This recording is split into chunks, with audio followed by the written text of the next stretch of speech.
É curioso porque o próprio Mohan diz assim, a complexidade sempre esteve aí. Quando você olha uma floresta, ela é complexa. Tem várias formas de vida interagindo entre si, se regulando, uma se alimentando da outra. Aí tem chuva, aí tem qualidade do solo, aí tem vento. Tudo isso está a serviço de tudo, né? Então a complexidade sempre esteve aí. Então eu saio, como a Ju colocou, de um modelo ideal. Eu tenho uma entrada de grana, eu tenho saída de um produto com um preço tal e os meus riscos estão controlados. Só que não. Isso sai o budget, sai o plano de negócio, sai o blueprint do negócio maravilhoso. Aí vem os mundos VUCA, né? Bunny, e tem falta de matéria-prima, e tem problema de mão de obra. E aí esse ponto ideal que estava entre a produção, o risco e a grana começa a deslocar. Eu sei que desde que o mundo, né, entrou para a era da internet, dessa interconexão global que a gente vive, a gente já vem sentindo os sintomas da questão da complexidade, ou seja, não tem mais como escapar, como esconder, mas eu acho que especificamente a pandemia, ela trouxe para um dado de realidade muito evidente que uma coisa que acontece lá na China nos afeta, né?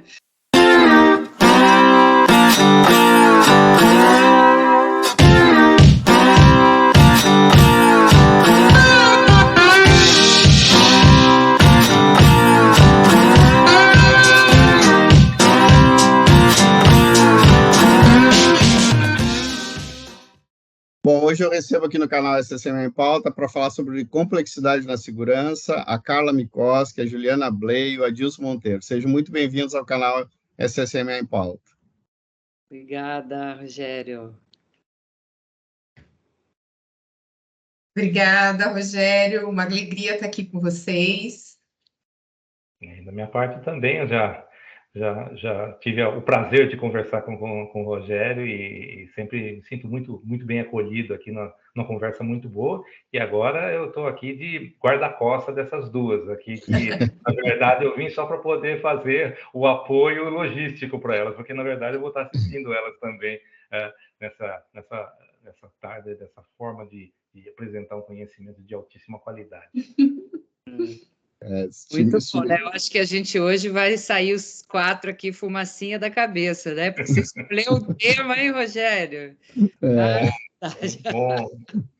O assunto é interessantíssimo, né? Dá para falar bastante tempo sobre, né?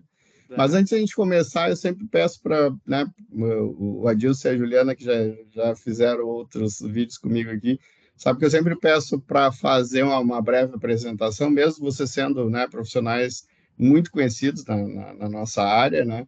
Mas sempre tem alguém que está iniciando, que pode não conhecer, então eu sempre peço para você fazer uma breve apresentação, falar um pouquinho, né, de onde é que vocês são, qual a formação, qual a atuação profissional, né? Só para o público, né, se situar, quem não conhece, que eu acho muito difícil alguém não conhecer vocês, mas... Bora. Carlinha, você que está inaugurando aqui sua participação, começa aí. Pode ser. Então, eu sou a Carla Mikoski, eu sou psicóloga, atuante, né, militante dentro da área da segurança do trabalho, já tenho uma experiência de 19 anos dentro dessa área, que não foi de cara uma escolha minha, né, porque até dentro da universidade, na minha época, a gente não ouvia falar sobre a área de segurança do trabalho. Eu sempre fui alguém interessada por áreas emergentes da segurança, da psicologia, e desenvolvi alguns trabalhos acadêmicos relacionados à psicologia do consumidor, etc., que trabalhos meus tiveram uma visibilidade, assim, né, dentro da academia e tal. E aí eu fui convidada, né, para trabalhar numa livraria, né, na minha região, uma rede de livrarias, fazendo um trabalho bem específico na área de psicologia do consumidor. E, enfim, nessa oportunidade eu vinha conhecer, né, um consultor que estava trabalhando, desenvolvendo uma linha de mestrado na época da psicologia da segurança do trabalho, e eu comecei a me aproximar, né, e comecei a trabalhar. Entrei no ambiente industrial a primeira vez, né, e eu me lembro muito bem que me falaram, olha, vai ter uma panela de aço. E eu falei, o que que tem? Vai ter uma panela de aço, né? E assim, né, gente, eu não tinha ideia do que se tratava. Então, eu falo que todo o conhecimento que eu tenho hoje da segurança do trabalho veio da prática, veio do contato com as indústrias, com os ambientes de negócio. E hoje eu tenho a minha empresa, que é a Única. Ela tem esse nome de única, porque eu acredito piamente que cada organização é única, que cada organização precisa ser entendida em suas dores e necessidades específicas. Eu não acredito em fórmulas prontas, eu não acredito que a gente pode sair replicando modelos sem escutar e entender ali, né? E isso vem da minha caminhada aí, desses 19 anos, que eu tenho trilhado, né, dentro dessa área da psicologia aplicada na segurança do trabalho. Aprendo muito, né, ainda tem muita coisa que a gente pode desbravar, aprender, e os meus clientes e os meus parceiros me ensinam muito. Então, esse é um pouquinho de quem eu sou e da minha trajetória. Legal, obrigado, Carla. Antes que o Adilson dê né, a palavra para a Ju, que eu sei que ele é um cavalheiro, eu já vou pedir para a Ju se apresentar. Legal. Então, eu sou Juliana, também psicóloga.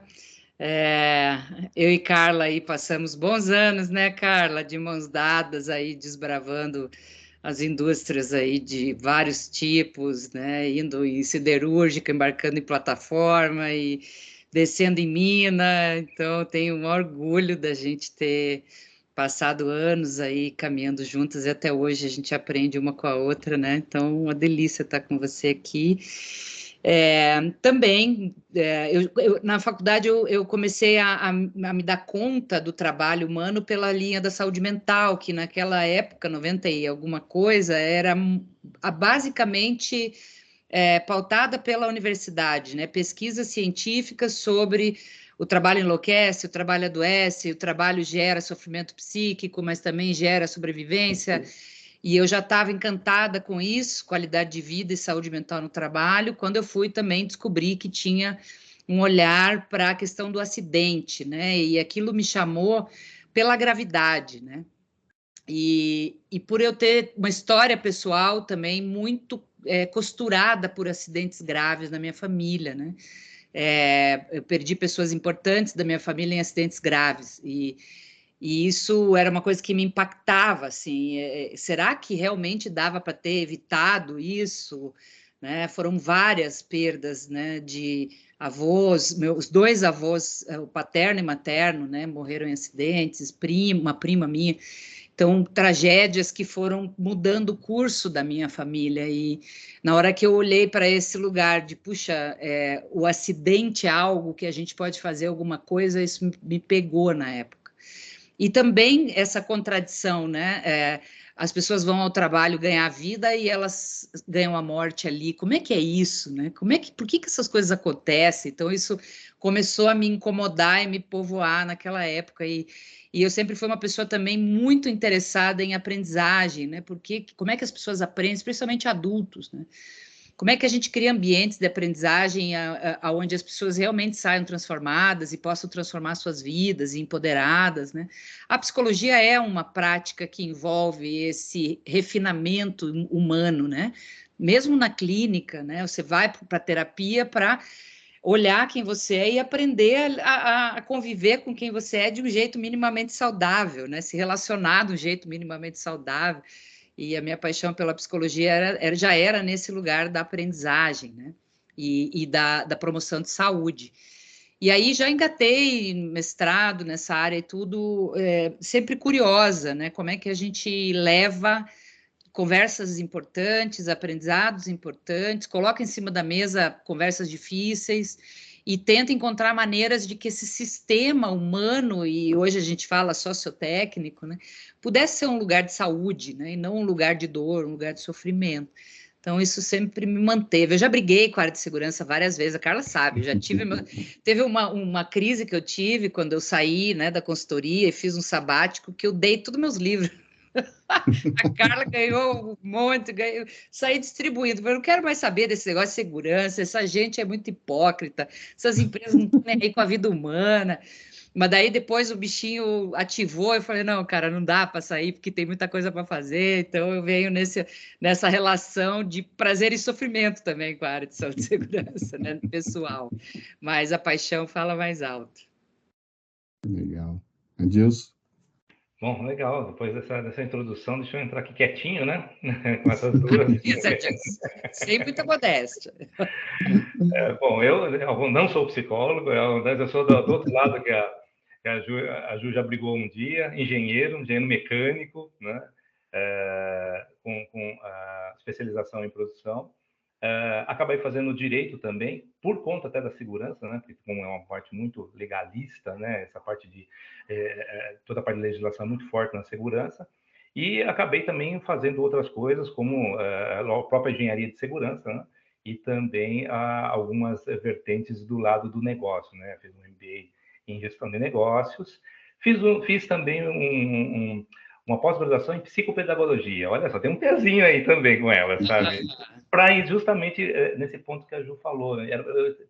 Eu tenho ainda também esse bichinho de entender como é que as pessoas aprendem, né? Então eu fui fazer psicopedagogia justamente para entender por que o ser humano aprende, principalmente o adulto aprende, né? Que para mim era fundamental dentro das relações do trabalho, né? E eu já estou nessa vida há 25 anos, né, liderando equipes de segurança, sempre em multinacionais. Consegui fazer alguns trabalhos fora do país, que deu uma visão um pouquinho de culturas diferentes, né? E tenho atuado aí também como escrevendo um pouco a respeito da segurança, filosofia de segurança. Tenho feito algumas palestras e apresentações dentro dessa linha de uma segurança mais humanizada, né? Então, gosto de falar sobre o desempenho humano organizacional. Hoje eu atuo na Amazon como um designer de segurança, que é uma coisa que não tem aqui no Brasil, fui contratado só para ter essa posição aqui, onde a gente vai trabalhar a segurança na sua origem, né? Na origem dos projetos, na origem quando nasce, que é mais barato e mais eficiente.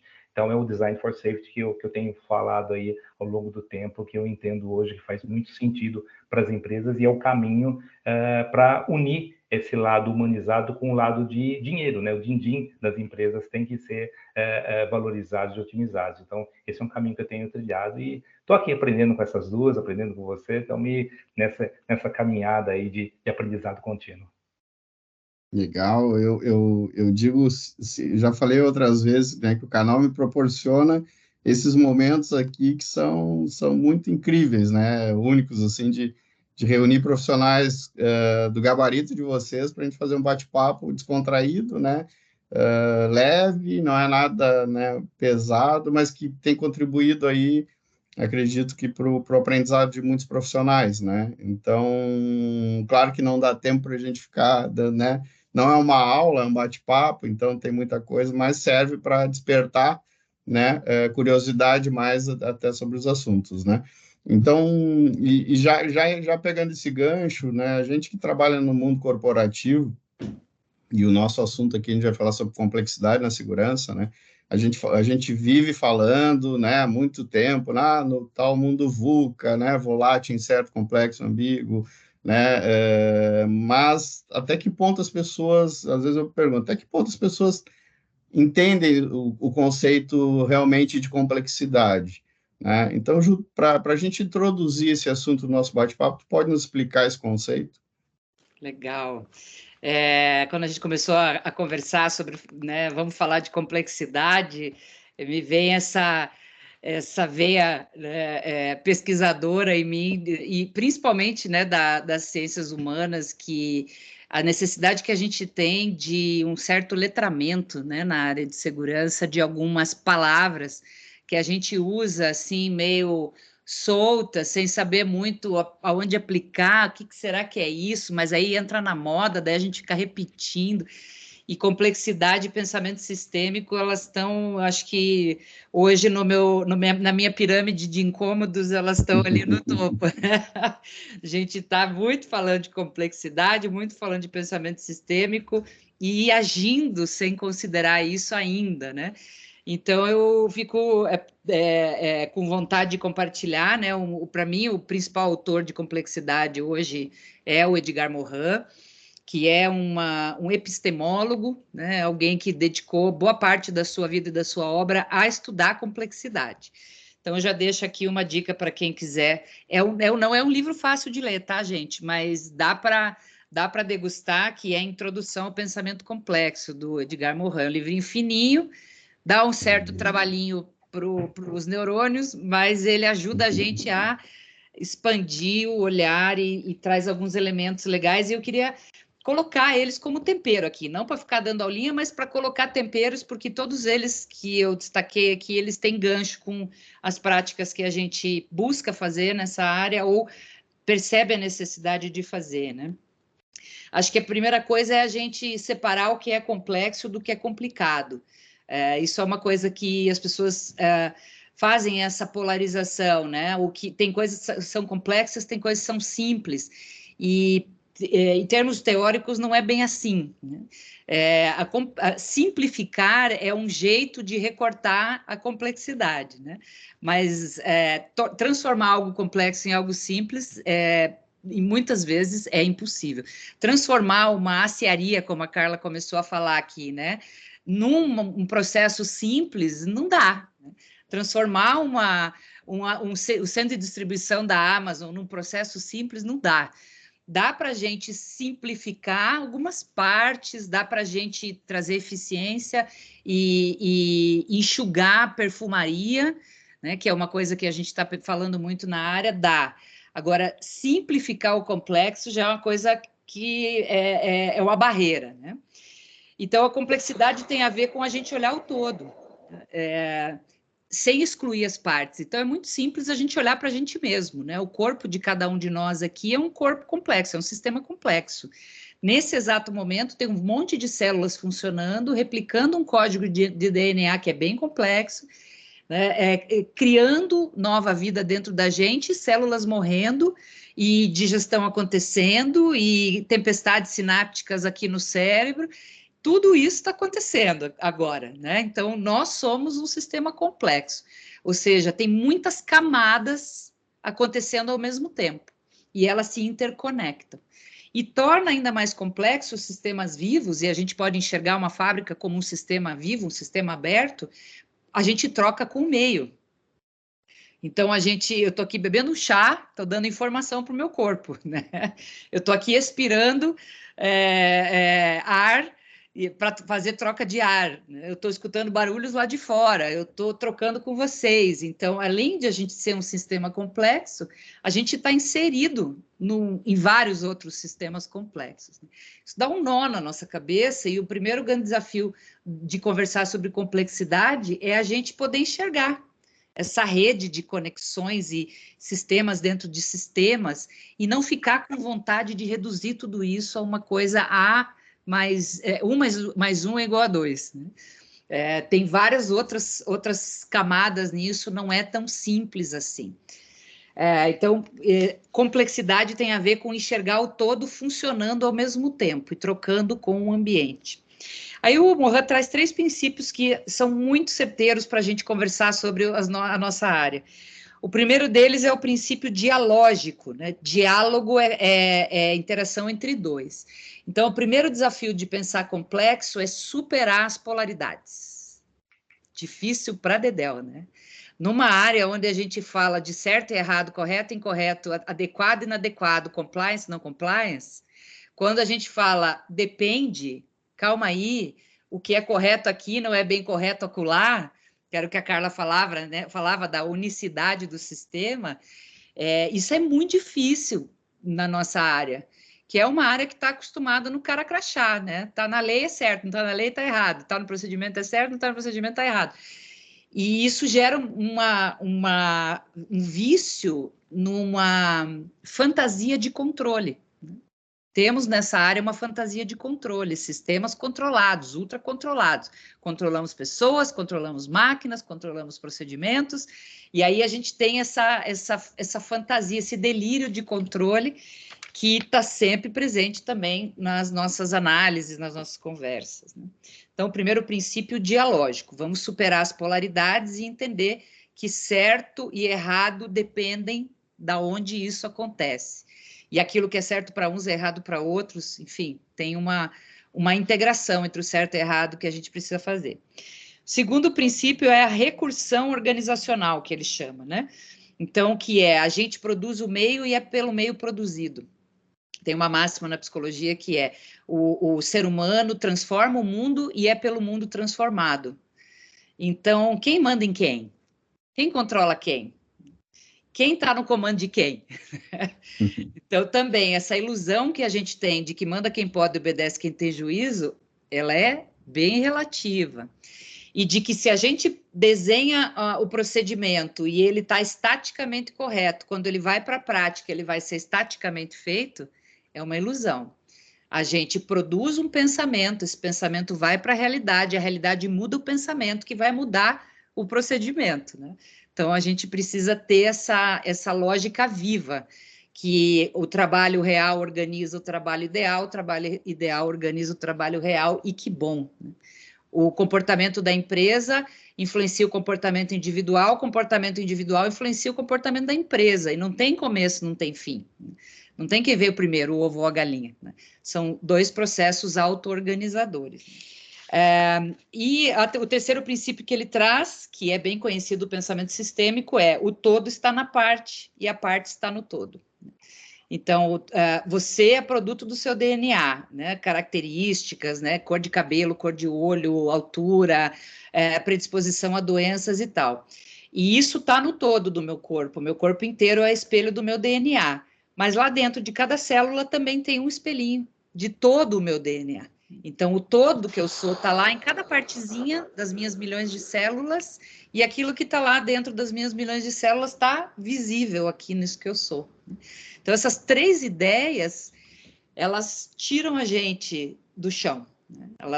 Elas põem, dão um trabalho para o nosso pensamento, porque a gente não está acostumado a pensar assim. Então, queria deixar esses quatro ingredientes aqui para a gente poder degustar juntos, explorar juntos. Eu estou falando, né, me vem à cabeça o quanto as empresas ainda não entendem o que é complexidade, né? Então, ainda mais na nossa área que é muito, né, compliance ou não compliance, né? Então, a partir vocês, né, todos aqui com bastante experiência, seja em consultoria, seja, né, o Adilson em empresas de grande porte, eu também, né, trabalho na área aí há bastante tempo. O que vocês já viram, né, e que poderiam compartilhar com a gente aqui, de que forma a complexidade impacta ou interfere nas questões de segurança do trabalho? Eu acho que o assunto é muito maior, né? Se a gente fala em complexidade, eu acho que nenhum processo das empresas ainda entendem, né, o conceito de complexidade. Mas voltado para a nossa área, né? O que vocês acham que interfere ou impacta? Vamos lá. Carla, por favor. Eu ia falar, quem fala primeiro, né? Mas eu queria falar uma coisa que é algo que, desde que eu comecei a trabalhar nessa área, me chama muito atenção, né? Talvez não exista dentro da organização, né, alguma coisa que convide tanto as pessoas para olhar para si do que um acidente, né? Ou alguma coisa indesejada que aconteça, né? Que convide mais as pessoas para olhar para essas questões que, por exemplo, a Juliana acabou de falar, do que algo que algo que a gente vê ali que é completamente indesejado, inesperado, né, pelas pessoas, que é o caso de um acidente.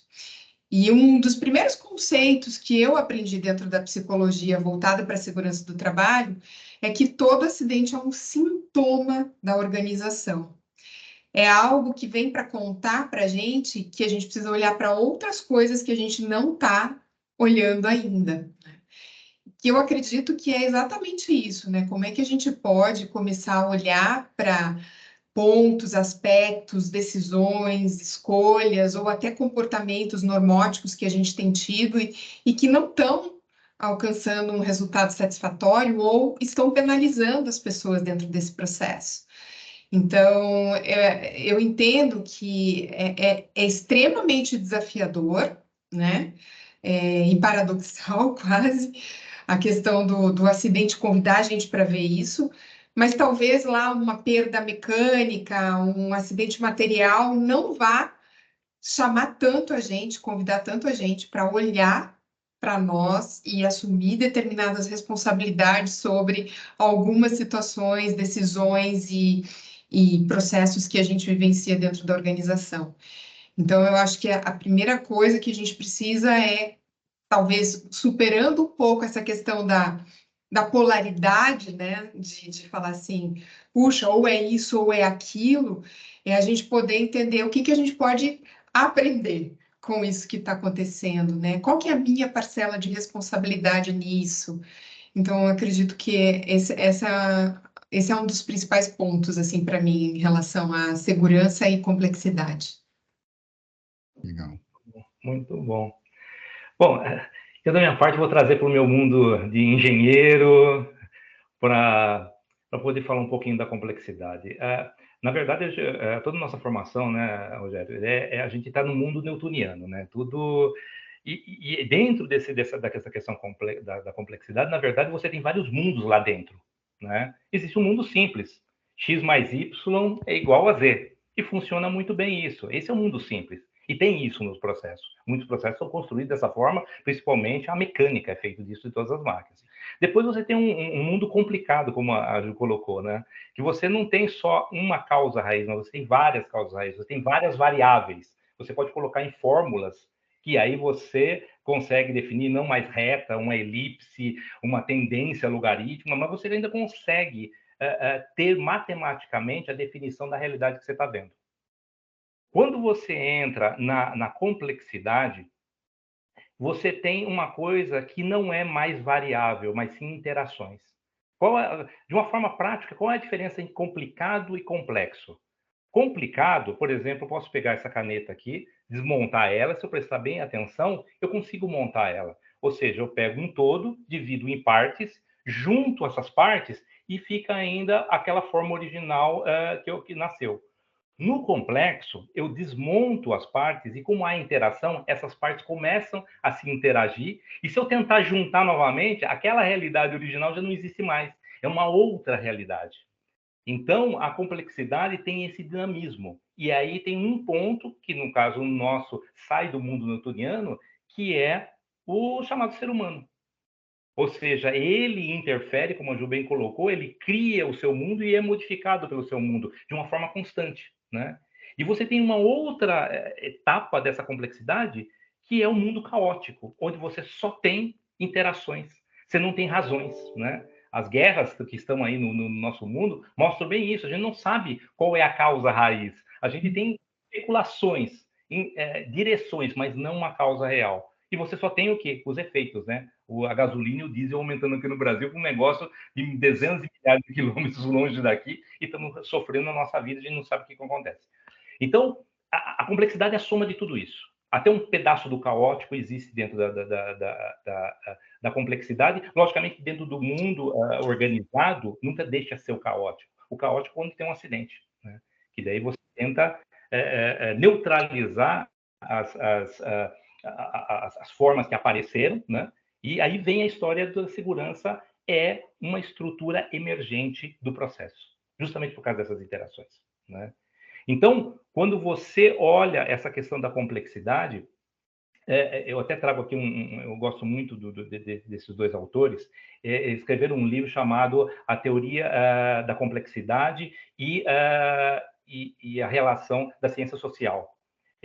Dois professores lá do Reino Unido, o David Byrne e a Jill Callahan, e eles colocam isso como estado de arte, quando você coloca esse social dentro de uma teoria complexa. porque daí você reforça essa variabilidade, não somente do indivíduo, mas também do grupo social. E isso impacta muito na segurança. Porque aí, esses dois autores, tá, o David e a Gil, eles colocam, também bebendo do Morin, 4 princípios para ele que funcionam dentro desse mundo social e complexo. O primeiro de tudo, que não é linear, isso é óbvio. Então, o que impacta na segurança? Procedimentos lineares não funcionam, porque eles estão sempre sendo modificados. Por quê? Porque, acima de tudo, o social ele tem uma auto-organização. É natural da evolução humana se auto-organizar. Por isso que nós somos a espécie mais proeminente na face da Terra, mais poderosa. Foi pela associação, não foi pela força do indivíduo ou das suas capacidades individuais. E, finalmente, essa junção dessa convulsão social que está dentro da empresa, com todas as culturas, todos os desejos, tudo aquilo que está acontecendo, você tem o surgimento. Então, você não tem a previsibilidade do mundo newtoniano. E isso capota o caminhão de melancia de todos os engenheiros na curva. Como a Ju colocou e a Carla também, não há como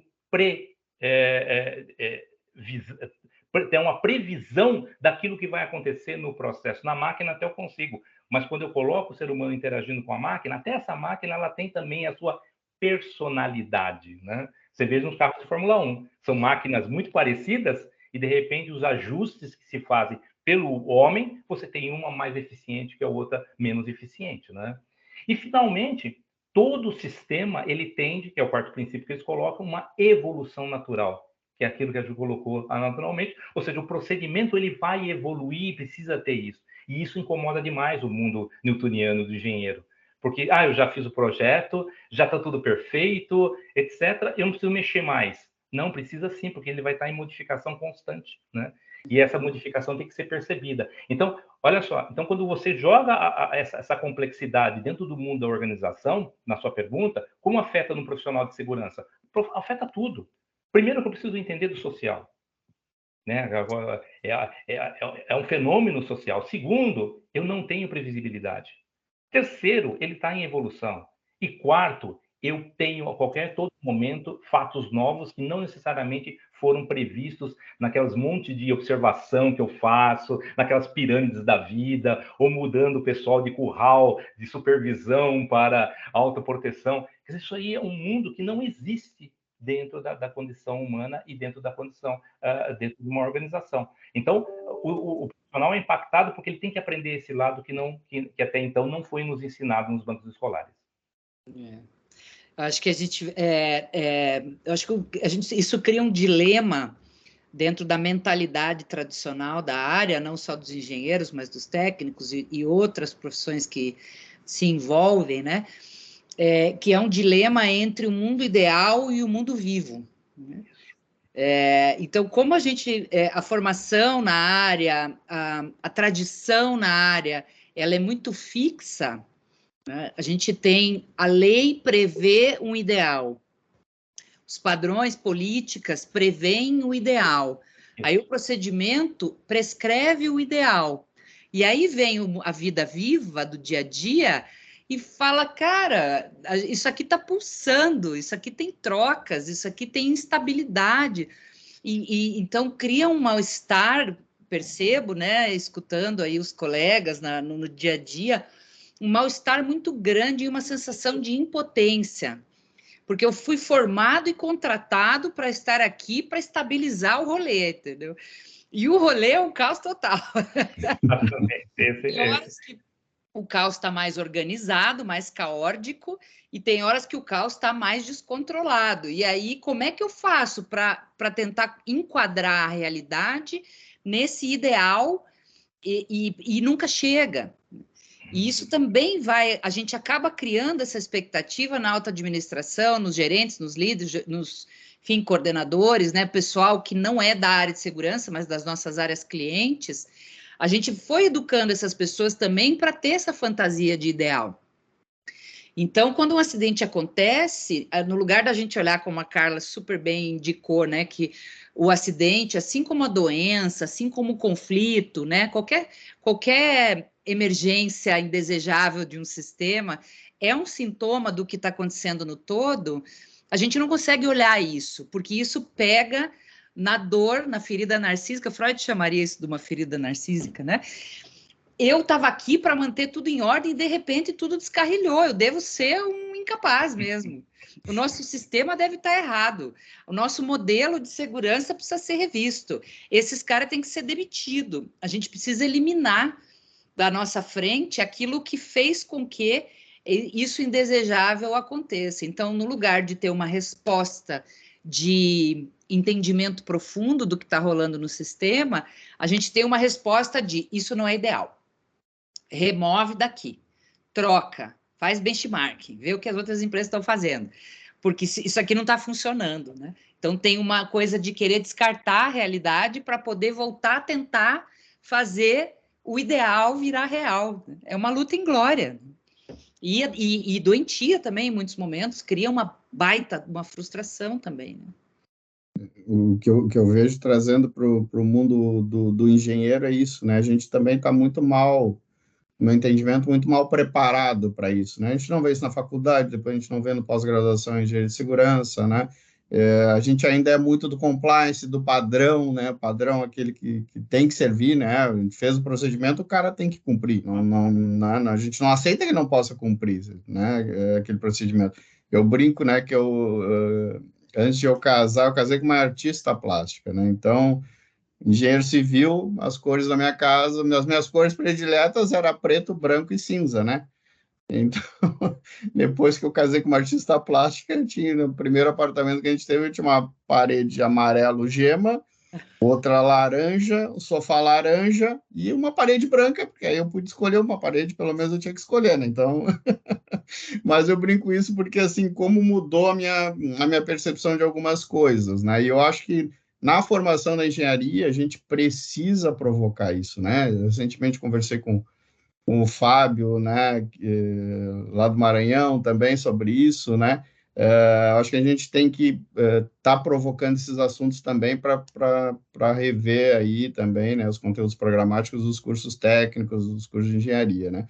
E, Adilson, agora direcionado para ti, né, vamos falar de engenheiro para engenheiro aqui, como é que tu enxerga, né, os profissionais de segurança, os líderes, né, na atuação dentro desse contexto de complexidade na segurança? Acho que a principal barreira que nós temos que quebrar é uma estrutura fossilizada na nossa formação, que eu vou trazer lá um modelo do Rasmussen, de 77, mas para mim ele é genial. Quando você, como engenheiro, como gestor, vai criar alguma coisa, um negócio, por exemplo, você tem o fator econômico, quanto dinheiro você vai colocar naquele processo. Para quê? Para que ele tenha um produto e que finalmente esse produto seja consumido. Quando eu faço essa ponderação, né, eu faço o tal do SWOT ou qualquer ferramenta disso, eu determino quais são os meus riscos, tanto financeiros como também da galera que eu vou colocar nesse processo. Então, eu saio, como a Ju colocou, de um modelo ideal. Eu tenho uma entrada de grana, eu tenho saída de um produto com um preço tal, e os meus riscos estão controlados. Só que não. Isso sai o budget, sai o plano de negócio, sai o blueprint do negócio, maravilhoso. Aí vem os mundos VUCA, né? BANI, e tem falta de matéria-prima, e tem problema de mão de obra, e aí esse ponto ideal que estava entre a produção, o risco e a grana começa a deslocar. Porque coisas reais são mais fáceis de administrar. Dinheiro é fácil, porque eu conto grana. Eu sei se está faltando ou não está. Qualidade, o número de produção, de produtos que eu lanço no mercado, também está na minha mão. Qual é a única variável que não é tangível? É os riscos. Então, o que eu faço? Eu começo a atacar os riscos. Ah, não, nós somos muito conservadores nisso. Vamos diminuir um pouquinho, vamos acelerar um pouquinho mais o processo, vamos dar mais 15% na máquina. Olha, essa matéria-prima está muito top, vamos reduzir um pouquinho a qualidade dela, porque eu vou conseguir melhorar meu econômico. E aí o Rasmussen disse a escorregar para o perigo, né? Drift to danger. Então, ele vai trazendo esse equilíbrio perto, no caso da segurança, das margens de controle, né? Ao ponto que eu vou só tomar o susto quando ele pular, como a Carla colocou, para o acidente. Então eu vi que o sistema está doente, né? E aí, qual a única coisa que consegue brecar esse escorregar do meu ponto ideal para um ponto perigoso? É uma coisa chamada ética e valores da companhia, onde não são mensurados nem pelo cliente e nem pela grana, mas pela existência da empresa. Então eu vou falar assim, olha, daqui para cá eu tenho certeza que eu vou machucar uma pessoa. Independente se eu vou perder dinheiro ou não, eu não quero o nome da minha companhia sendo colocado no mercado. Então eu assumo o prejuízo para manter esse equilíbrio ético de valores adequados. E eu estou dizendo isso porque é justamente o que menos os profissionais de segurança utilizam nas suas argumentações. A missão, a visão, os valores da empresa, que é um escudo maravilhoso para a gente. A gente tenta falar no dinheiro, falar na técnica, ajudar a escorregar um pouquinho mais, mas não fala, ó, vocês declararam na companhia que, por exemplo, aquelas fantasias, segurança é primeiro lugar, segurança é o nosso valor, número 1, etc, etc. Quando é na hora de você colocar isso à mesa, para bloquear uma coisa que necessariamente vai ser ruim para o trabalhador, para a trabalhadora, eu não vou colocar, porque eu vou ser mal visto. Estou defendendo na própria empresa. Então, eu acho que é a primeira coisa que está fossilizada, porque a gente só olha essas duas coisas, grana e o mundo material. E a gente fica muito distante dessa condição filosófica do ser humano dentro da empresa. E é justamente esse ponto que nós temos como profissionais de segurança, colocar na mesa e levantar a bandeira e falar, olha, aqui é o marco máximo, daqui eu não posso passar, porque vocês estão violando o que vocês estão dizendo para a sociedade e para os acionistas, e vocês fazem isso todo dia. Essa coragem que está faltando, viu, Rogério? Eu acho que essa junção é fundamental para o profissional de segurança. Legal. E, Carla, tu atua bastante tempo aí, né, no mundo corporativo também, né, como consultora, enfim. O que tu percebe de barreiras aí nas empresas para que os profissionais consigam atuar, né, dessa maneira mais integrada, aí, abraçando a complexidade no seu dia a dia, nas suas rotinas? Legal. Primeiro, quero dizer que eu fiquei aqui encantada te escutando, Adilson. Muito interessante, né? Essa questão do ponto de equilíbrio mesmo do negócio, e eu acho que isso tem muita relação com a questão da lucratividade, do dinheiro, do capitalismo. Se a gente quiser, a gente vai longe aqui, né? Nessa linha de pensamento, e que não dá para a gente escapar, né? Tapar o sol com a peneira e fingir que não é isso, porque né? Muitas vezes é essa questão fundamental ali da lucratividade, da viabilidade do negócio que está em jogo em primeiro plano, sem olhar efetivamente para outras questões que envolvem os valores, as crenças e etc. Né? E, inegavelmente, estamos no mundo capitalista, né, temos que fazer a roda girar, como diz, né? Mas o que eu percebo, e mais especificamente, gente, eu percebo assim, depois da pandemia, né? Mas eu sei que desde que o mundo, né, entrou para a era da internet, dessa interconexão global que a gente vive, a gente já vem sentindo os sintomas da questão da complexidade, ou seja, não tem mais como escapar, como esconder, mas eu acho que especificamente a pandemia, ela trouxe para um dado de realidade muito evidente que uma coisa que acontece lá na China nos afeta, né? Assim, diretamente e quase que imediatamente. E trouxe também à tona muitas questões, né, aos meus olhos, que também estavam encobertas por N razões, assim, né? A gente começou a ficar mais sensível com as questões de cuidado, né? Com as pessoas que trabalham em casa, né? As donas de casa que têm os cuidados domésticos. Ficamos mais sensível com as questões de fobias, né? Homofobias, etnofobias, etc. A gente foi aprender mais sobre isso. Puxa, quanta coisa que a gente vem aprendendo, que a gente está todo mundo está muito mais sensível para determinados assuntos que antes eu não via, antes de ter essa evidência tão grande assim, né? Do quanto que a gente é afetado. E a gente afeta e é afetado, né, pelas coisas que acontecem no mundo. Então, queria trazer isso como um pano de fundo geral, e a gente observa com certeza isso dentro das organizações. E eu vejo como principais barreiras dentro das organizações, a primeira coisa primeiro, uma questão de formação, e aí eu não estou falando só dos engenheiros, tá, Gilson? Eu estou falando de todas as formações, porque eu sou psicóloga e eu só fui ter contato, por exemplo, com a área de segurança, porque eu tinha um viés de interesse ali que me levou para essa área por acaso, né? Mas as formações também fazem a gente ficar dentro das caixinhas, né? Dentro do mundo ideal, como diz a Juliana, e fazem a gente acreditar que existe esse mundo ideal. Muitas psicólogas que se formaram comigo, o mundo ideal delas é uma sala de consultório bem decorada, elas andando de tailleur e tendo agenda lotada, né? Esse é o mundo ideal do campo da psicologia ali.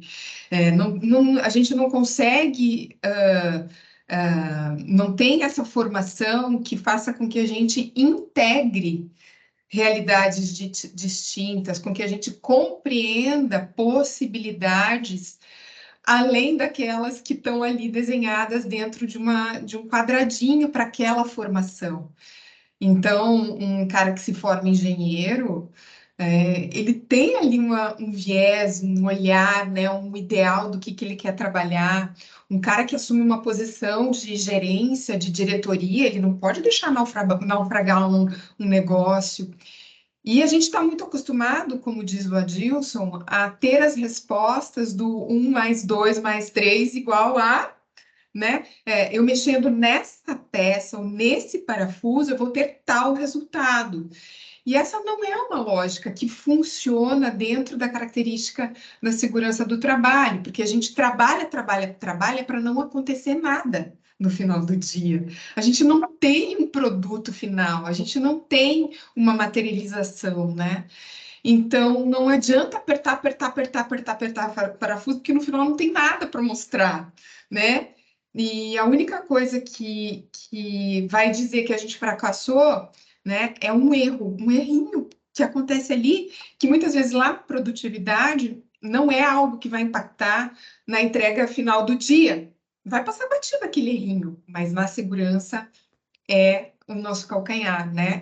A gente não, assim, é uma área que trabalha num viés contrário, né? Uma linha de raciocínio contrária a todas as outras. Então, isso distorce um pouco o entendimento das pessoas, e é justamente nesse entendimento de ser humano, de complexidade, de subjetividade, que a gente não está habilitado para trabalhar, que a gente não está capacitado, não tem uma formação que nos ajude a olhar para isso, sem ter essa ansiedade de dizer, tá, como que a gente resolve isso com uma tacada só? Qual que é a fórmula mágica, então, né? E a gente tem sempre essa ansiedade de achar o culpado, né? De achar a fórmula mágica e acreditar que fazendo isso e isso a gente vai controlar as coisas, né? Então, muito conectado com aqueles 3 princípios, né, que a Ju trouxe do Edgar Morin, que é a gente precisa urgentemente estar um pouco mais aberto para entender que o mundo não é feito de polaridades. Elas existem, elas servem para nos mostrar justamente as contradições. Eu me lembro bem que o Edgar Morin fala, né, a gente não entenderia o que é claro se não tivesse o escuro, então ajuda a gente, mas nós temos capacidade de navegar aí nas várias outras possibilidades entre o claro e o escuro, né? Não existe só essas 2 possibilidades. A outra coisa é a gente poder também entender que existem soluções que são rápidas, mas que elas não vão perdurar a longo prazo, né? E que existem soluções que podem ser construídas a várias mãos e que podem ganhar mais sustentabilidade em longo prazo. Então, como que a gente consegue juntar mais perspectivas a respeito de um mesmo ponto, né? De um problema, de um aprendizado e fazer juntos as coisas acontecerem. Então, acho que é superar também essa ideia de que vai existir uma resposta, ou que no benchmarking que eu fiz num outro lugar eu posso copiar e colar para a minha realidade, né, gente? E soltar um pouco essa ilusão de controle. Eu acho que uma das principais barreiras é isso, é a gente acreditar que tem algo que a gente possa fazer e que vai nos trazer esse controle, né? E aí, só para encerrar, eu queria trazer uma frase que é do Ron Nagel, que eu gosto muito dela, porque ela materializa um pouco isso, né, dessa ilusão de controle. Ele fala o seguinte, que a gente pode se proteger de tudo que a gente pode imaginar, mas que a gente não pode imaginar tudo. Então, a gente não pode se proteger de tudo, né? Como é que a gente pode fazer para a gente se proteger o máximo possível de N variáveis e interfaces que acontecem? À medida que a gente compartilha a imaginação com outras pessoas, né? Então, quanto mais a gente conseguir criar juntos, imaginar juntos possibilidades, de enxergar problemas e possibilidades de falha e enxergar soluções para elas, mais a gente vai estar agregando, né? Então, acredito que essas são algumas das barreiras que eu vejo aí ao longo do tempo. Muito legal, muito bom. E agora, se vocês pudessem, né, vamos pensar nas organizações que querem navegar melhor nesse universo da complexidade na segurança do trabalho. Se vocês pudessem, né, pedir para a Ju começar, mas gostaria que todos, né, trouxessem aqui essas contribuições, mas se vocês pudessem sugerir novos caminhos, tanto para as organizações como para os profissionais, né, que trabalham, né, ligados a esse tema, né, ou que tem alguma interferência, quais seriam essas sugestões, esses caminhos? Ai, que pergunta desafiadora. Pergunta do milhão, essa é a pergunta do milhão. Porque assim, ó, é curioso, porque o próprio Mohan diz assim, a complexidade sempre esteve aí. Quando você olha uma floresta, ela é complexa. Tem várias formas de vida interagindo entre si, se regulando, uma se alimentando da outra. Aí tem chuva, aí tem qualidade do solo, aí tem vento. Tudo isso está a serviço de tudo, né? Então, a complexidade sempre esteve aí. A gente começa a falar essa palavra a partir do século XIX, ou seja, a gente começa a filosofar sobre isso a partir do século XIX, porque até então, no iluminismo, no começo da ciência, a gente queria descartizar as coisas, né? A gente reduz para entender. A mínima parte vai ajudar você a lidar com o todo, até que a gente entendeu que não era bem isso, ajudou a reduzir, mas chega uma altura que a gente tem que botar o pedaço de novo no todo. E aí enxergar a árvore e a floresta, quem é mais importante? As duas coisas. E aí, quando a gente traz isso para... eu tenho que olhar o humano na segurança. Quem é o humano? O cara que está com a ferramenta na mão. Não, gente. O humano é o cara da ferramenta na mão, todo mundo tem em volta dele, é a liderança dele, é a turma que está lá sentada no ar-condicionado da sala do conselho que vai impactar na vida daquele sujeito, é o terceirizado, é o visitante, é a matéria-prima, é a tecnologia. Então, olhar o humano é olhar a floresta inteira, não é só olhar a árvore. Eu acho que esse é um ponto, né? A gente precisa parar de achar que... Mesmo eu estou há anos tentando explicar isso e até hoje não fui bem sucedida, eu ainda tenho alguns anos de vida pela frente. Que comportamento humano não é aquilo que o indivíduo faz. Comportamento humano é aquilo que ele faz em resposta a tudo que está em volta dele, pessoas, sistemas, condições, nananã. E a organização também se comporta. Então, se eu tenho uma unidade com 4.000 colaboradores, isso também tem um comportamento, tem um jeito de funcionar, tem uma lógica, tem uma mentalidade, tem padrões de, entre aspas, personalidade, cultura. Então, acho que esse é um dos nós mais fundos que a gente tem na área de segurança. É olhar a árvore e achar que está vendo a floresta inteira. E ter muita dificuldade de enxergar o sistema funcionando. E isso é complexidade, né? Então, a complexidade sempre existiu, a gente começou a olhar para ela tem 100 e poucos anos, e agora, dentro de uma área que ficou anos tentando simplificar, a gente perdeu o jogo, ou seja, a gente não tem mais como fingir que a complexidade não está ali na nossa cara. Na época que a gente falava de ato inseguro e condição insegura, a complexidade já estava lá. Mas a gente tinha um vocabulário limitado para falar dela. Ou é ato inseguro ou é condição insegura. Aí a gente estrutura um monte de leis, regras e padrões que é para tentar fazer controle sobre atos e condições. Ganhamos um pouquinho mais de complexidade. Aí a gente foi adquirindo camadas. Mas isso não significa que elas não estavam lá. Elas já estavam lá. E aí, quando a gente está agora, nos últimos 10, 15 anos, falando de mundo VUCA, a gente não está falando de uma coisa que não existia, né? A Carla trouxe muito bem. Racismo, misoginia, né? A busca do culpado, a interconectividade da vida, isso sempre existiu, isso não é novo. Mas hoje os nossos olhos estão conseguindo ver. Então, para a gente olhar a cultura, para a gente olhar... entender o comportamento de um indivíduo, para a gente olhar um sistema, os nossos olhos precisam ser capazes de ver a floresta toda.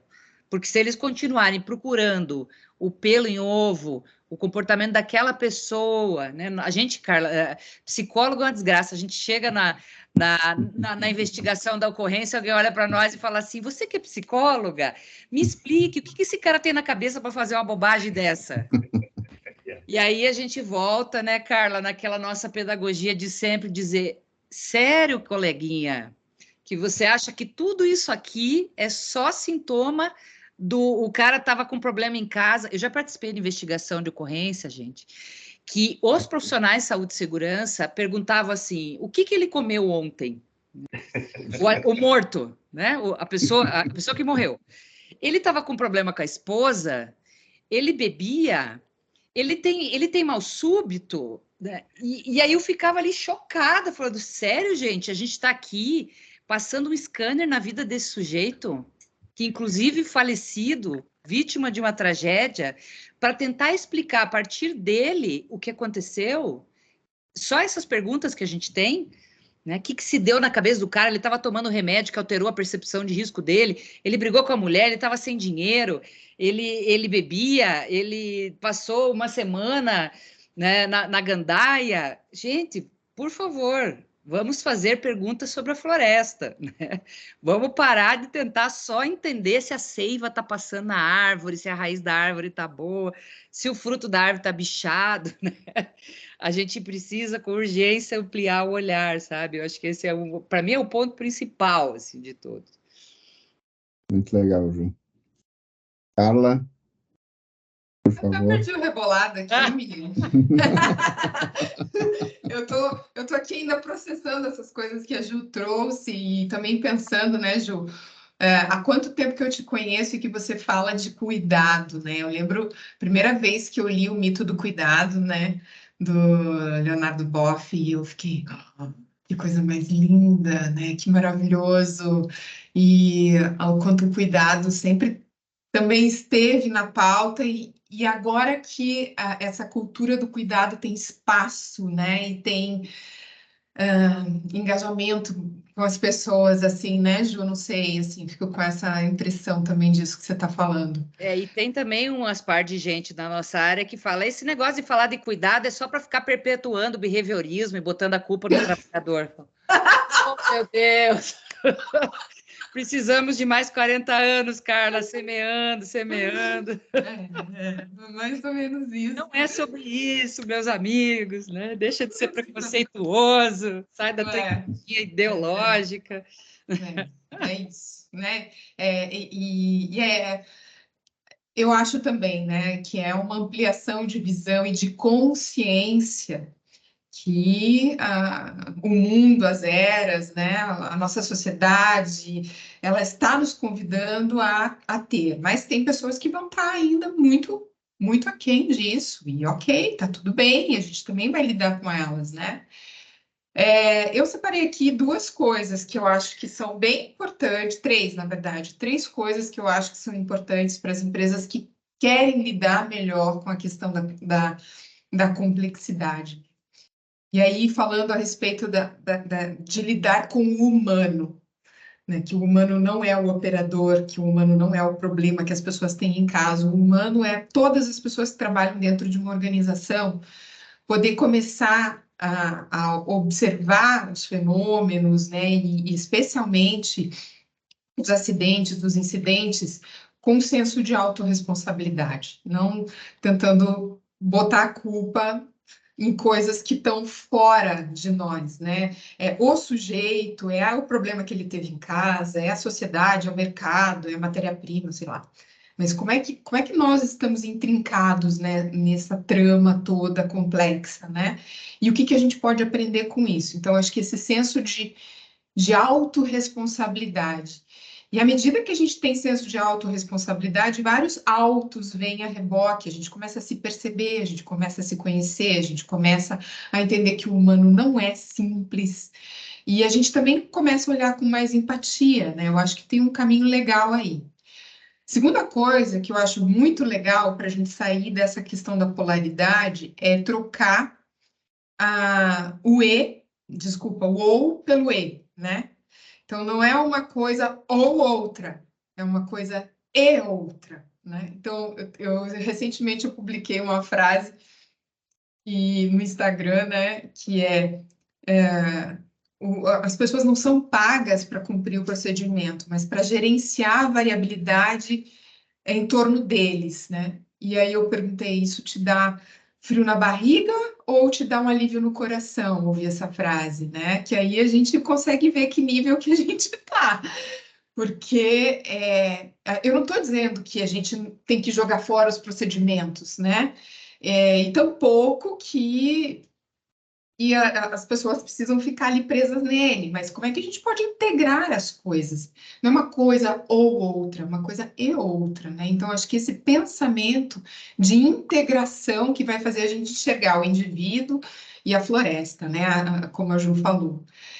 E, gente, aquilo que também a Ju também é uma mestre para ensinar para a gente, que é a colaboração, é a gente olhar que sozinho a gente não vai dar conta, né? Que a gente precisa contar com outras perspectivas, que a gente precisa não saber dar respostas, que a gente não tem obrigação de dar solução para tudo, mas que a gente tem sim a possibilidade de contar com outras pessoas que têm tanto conhecimento, tanta experiência quanto a gente, ideias que talvez a gente não esteja percebendo, né, não esteja vendo, e que podem agregar. Então, buscar ajuda, pedir opinião, pedir colaboração das pessoas, eu acho que é um caminho possível também para a gente lidar com a era da complexidade. Então, esses 3 pontos que eu trago aqui. Legal, obrigado, Carla. Edilson? Bom, depois dessa aula das duas, né, me sobra muito pouco para poder falar, mas olhando o lado aqui do estudo, né, dos engenheiros e do pessoal do cartesiano, eu acho que a gente, para lidar com a complexidade, primeiro nós temos que assumir que o estado de desconforto é uma continuidade e tem que se sentir bem dentro dele. Porque o engenheiro corre para o conforto, a previsibilidade. E ao contrário, a gente tem que estar num estágio de desconforto para poder encontrar as soluções reais e não as imaginadas, né? Dava um exemplo, no começo da minha carreira eu tive um desafio que era dar treinamento para 50 surdo e mudo dentro da empresa. Era uma metalúrgica, eles contratavam muito, porque era muito ruidosa, então era perfeito ter pessoas surdas e mudas. E para mim virou um terror, porque eu não imagino um nível de desconforto entrar praticamente numa sociedade que eu não sabia nada, né? Mas me permiti. E aí eu perguntei para a tradutora de Libras, né, que seria melhor para eu poder me relacionar com eles. Falou, fica com eles, senta com eles. Mas eu não sei falar, não se preocupa. Eles vão cuidar de você, eles vão te ensinar. E foi a melhor coisa, uma das melhores passagens da minha vida. Porque eu ia no restaurante e eles me chamavam, porque eles começavam a me ensinar gíria, não Libras. E eu ficava uma hora chorando de dar risada, né? Eles falavam, olha, Dilson, eles falavam, alguns falavam alguma coisa, mas a grande maioria não falava nada, Então, não, quando a gente pede para ir banheiro, a gente faz assim, ó. Hum. O que é isso? É o número 2. Entra e sai. Ah, então agora eu entendo como é que vocês chegavam. Eu falo assim, entendi, legal. Então, ele falou, não tem como falar, eu vou no toalete. Então, você entra e fala só. Ótimo, todo mundo entendia rapidamente, né? Então, eles começavam a me ensinar e eu comecei a realmente a me comunicar com eles. Mas antes disso, eu precisei me predispor a estar numa situação desconfortável. Isso foi uma lição muito grande da minha vida e que hoje eu não tenho problema de estar numa situação desconfortável, porque eu vou aprender. E isso, para o engenheiro, realmente, eu acho que um desafio, é uma quebra de uma casca muito rígida que a gente foi moldado, cimentado ao longo de décadas, né?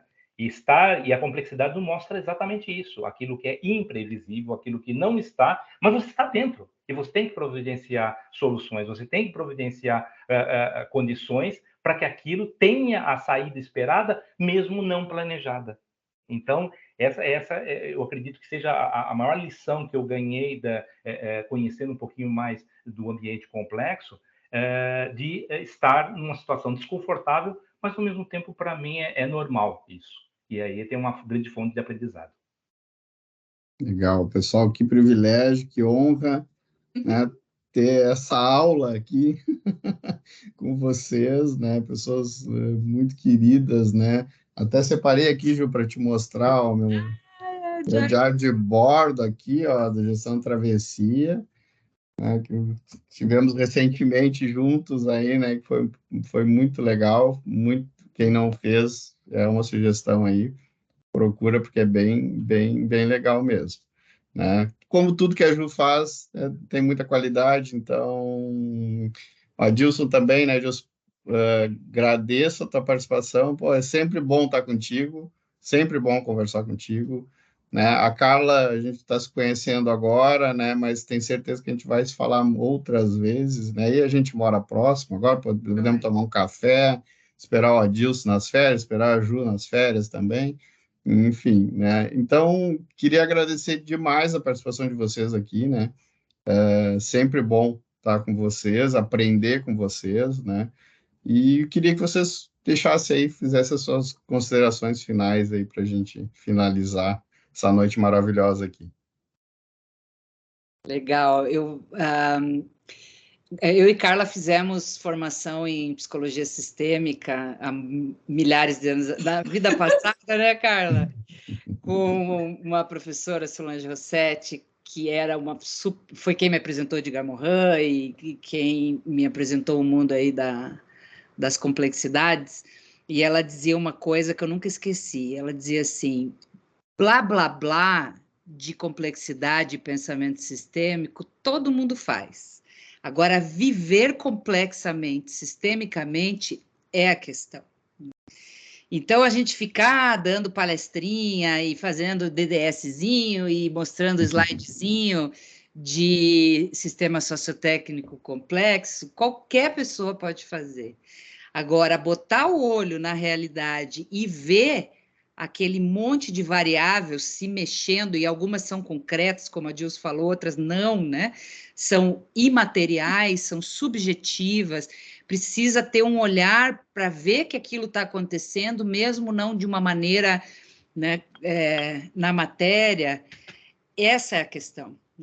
Então, ler sobre isso, estudar sobre isso, discutir sobre isso, é um jeito da gente ir se aculturando, ganhando vocabulário, ganhando musculatura para fazer isso. Mas a gente só vai trabalhar mesmo de maneira sistêmica, humanista, complexa, quando a gente enxugar né, as sujeiras do óculos e realmente conseguir perceber esse mosaico de coisas que estão ali acontecendo. Exemplo disso, né? A gente tem uma psicologia do século XX, ali de Freud até os grandes dos anos 70, 80, que tinha uma série de verdades sobre o funcionamento psíquico, sobre o cérebro, sobre por que o ser humano funciona, pensa, fala do jeito que ele fala. De 2000 a 2010, com o advento da ressonância magnética, a gente parou de estudar o cérebro morto, que é estudado há milênios. Eu e Carla espetamos muito alfinetinho naquelas cérebro que estava na bandeja, com cheiro de formol. Do 2000 a 2010, com a ressonância magnética, a gente começou a estudar o cérebro vivo. O cérebro reagindo a imagens, a cenas, a dores físicas. Qual é o caminho daquela tempestade elétrica que passa pelo corpo inteiro e volta para o cérebro, né? E isso revolucionou várias verdades sobre o comportamento, sobre a psique, sobre as emoções, sobre pensamento, memória, tantas outras coisas, né? Então, foi quando a gente criou um instrumento de ver a coisa viva, é que a gente exponencializou a nossa capacidade de intervir nisso. E é a mesma coisa que eu convido os nossos colegas aí da área de segurança a fazer. Vamos botar uma ressonância magnética no olho aí e vamos enxergar a coisa viva, porque é nesse lugar que a gente vai conseguir hackear o sistema, né, que nem o pessoal fala, ou trazer remédios, soluções, dispositivos, ações, acordos, para que isso possa ganhar mais saúde, né? Não para ganhar controle, mas para ganhar vitalidade, né? Que no final das contas é o que o sistema vivo precisa. A autopoiesis, ele precisa continuar vivo, se manter vivo, evoluindo e vivo, e vivo, e vivo. E não adoecendo e entrando em processo de entropia, né? Então, para mim, esse é o grande ponto de todas as conversas sobre visão sistêmica na segurança, essa minha dor, assim. Blá, blá, blasear sobre isso, a gente vai poder fazer isso muito. Agora, eu quero ver sentar na frente de um problema, de um acidente, né, Carla?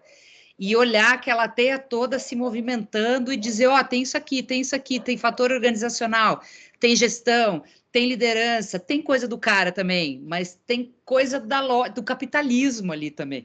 E tudo isso está ali. E aí poder enxergar tudo isso funcionando vai dar muito mais chance da gente colaborar, eu acho, sabe?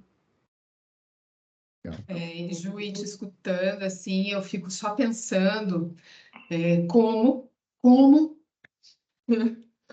um técnico de segurança, às vezes, que é responsável, às vezes, pela área de segurança, que teve 1 ano de formação técnica, ele vai conseguir ter essa lente, né? Ou ainda, né, uma psicóloga ou um engenheiro que saiu da faculdade fresquinho ali, sei lá, tem 2 anos de que trabalhou. Cara, e eu estou trazendo esse ponto porque eu acho que é um aspecto muito importante que as empresas precisam começar a investir mais, né? Precisam reconhecer que se a gente quer ser uma empresa, né, no nível ESG, se o valor da nossa empresa é a vida, a saúde, a segurança das pessoas, eu preciso trazer essa área para um outro patamar, né? Eu preciso trazer esses profissionais para um outro patamar, assim. Preciso investir, eu preciso dar qualificação para esses caras, eu preciso trazer Juliana, Adilson e toda a nossa, né, assim, não importa quem, mas eu preciso, né, ampliar a capacidade de percepção dessas pessoas, assim. Eu me compadeço muito, sabe, dos profissionais, assim, porque não é fácil, né, Ju? Não tem nada de simples nisso. E a gente tem uma alta exigência sobre esses profissionais que muitas vezes realmente falta qualificação. Eu tô me colocando assim, eu saí da faculdade e eu me lembro de te escutar palestrando, né? E falar assim, nossa, eu queria ter uma visão parecida com a da Ju. Eu queria conseguir enxergar elementos que ela enxerga, assim, quando ela faz algumas observações, e foi daí que eu fui atrás de uma formação sistêmica, né, Ju? Eu fui atrás de... E aí, assim, os profissionais, como é que faz, né? Onde que a gente busca essa... Então, claro, quem tem esse motorzinho vai atrás, mas nem todos têm, né? E aí a gente precisa, e as empresas também precisam, né? Uma corresponsabilidade. Então, eu deixo aqui essa mensagem de vamos investir nessa área mesmo, né? Legal. Legal, Carla. Bom, eu queria encerrar minha parte falando de um pensamento justamente do Edgar Morin, né? Eu acho bastante pertinente, eu gosto muito dele. Ele, na obra lá, Ciência com Consciência, escreveu o seguinte: uma teoria não é o conhecimento, ela permite o conhecimento. Uma teoria não é uma chegada, é a possibilidade de ter uma partida.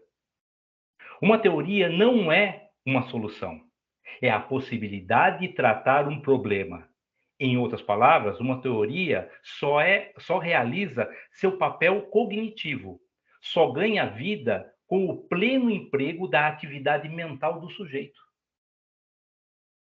É essa intervenção do sujeito que dá ao termo método seu papel indispensável. Arrasou, Adilson. Perfeito. É isso. Então, Precisa encarnar, né, Adilson? A teoria tem que encarnar. Do contrário, é um blá, blá, blá bonitinho. Tem que ter o humano, ou seja, ele precisa estar dentro da simbiose, tem que estar lá dentro do organismo. Caso contrário, é só um papel, é um livro numa prateleira. Se você não tem essa parte biológica de viver a teoria, ele não vai virar nunca um conhecimento, porque o conhecimento é praxis, né? Você tem que botar ele para rodar. E eu acho que isso também traz a própria forma de revolucionar aquela teoria em um novo conhecimento. E aí a gente parte para uma coisa chamada evolução, e não somente teorização. Ou substituição simples de modismo, né? Agora não é mais esse método, agora é outro método. Agora tem que pegar no corrimão. Não, agora tem que ouvir o trabalhador. E aí a gente fica nessa dancinha de alguém que pensa, estrutura um negócio e a gente sai reproduzindo sem nenhuma reflexão, né, Adilson? Exatamente. Legal, muito bom. Gente, eu amei participar disso daqui, aprendi horrores também, viu? Obrigada, Rogério. Eu que agradeço. Nossa, para mim, como eu falei, são momentos de aprendizados incríveis, assim, e num bate-papo leve, né? Nada trazendo também para a realidade, né? Porque às vezes a gente não, se a gente for muito acadêmico também, né? A gente acaba, né? Ficando difícil de entender e trazer para a realidade, né? Então, muito teórico também, para mim, eu sou o cara prático, né? Então, não sou acadêmico também, Carla, como tu falou, eu sou aprendi tudo também vivendo, né? Na prática. Quando falou de aciaria, ali eu me lembrei lá do início lá, que foi complexo também. Quando eu pisei numa aciaria, eu vi, disse, nossa, esse mundo é interessante e aprendi bastante também. Mas, de novo, quero agradecer muito vocês mesmo, né? É um prazer estar com vocês aqui. Tenho certeza que esse vídeo aqui vai chegar em várias pessoas aí, vai ter uma abrangência bem interessante, né? Um assunto diferente, assim, que eu não tinha trazido aqui ainda. Então, que é a realidade que a gente vive, né? Então, tem que fazer sentido também para quem assiste aqui. E acho que vai fazer bastante sentido. Então, agradeço aí a possibilidade de vocês estarem aqui comigo. Eu sei que não é fácil as agendas de vocês, de todos nós, né? Mas obrigado mesmo. Obrigada, Rogério. Obrigada, Adilson, Ju. Valeu, gente. Uma delícia. Muito bom. Coisa mais boa. Ficaria aqui umas 4 horas com vocês, batendo papo sobre isso. E aí, gostaram desse vídeo? Então se inscreva lá no nosso canal e ative o sininho para receber as notificações dos próximos vídeos. Muito obrigado e até uma próxima.